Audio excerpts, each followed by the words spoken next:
Have you ever encountered kernel panic after a system upgrade on AWS EC2? Yes, I have. It's a common issue that can be frustrating to resolve. Definitely. Do you know what causes kernel panic on AWS EC2?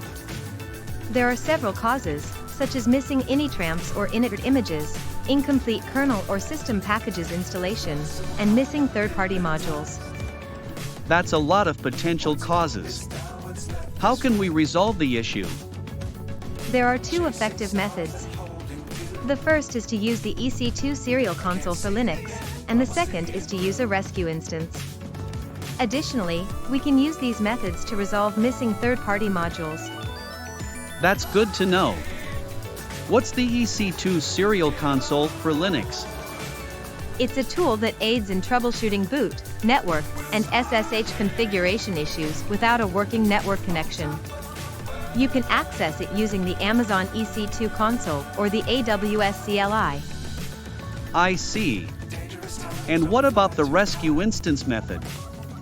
This method involves launching a new EC2 instance as a rescue instance in the same availability zone and OS, attaching the detached root volume to the rescue instance, and creating a CRUD environment to run OS-specific commands to update grub and initramps. Then, we can detach the root volume from the rescue instance and attach it back to the original instance. That's a lot of steps. Is there anything else we need to know?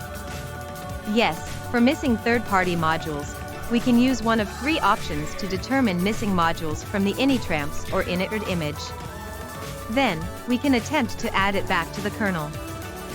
Thanks for explaining everything. It's good to know how to troubleshoot and resolve kernel panic on AWS EC2 instances. You're welcome. By following these steps, you can ensure the smooth operation of your Amazon EC2 instances.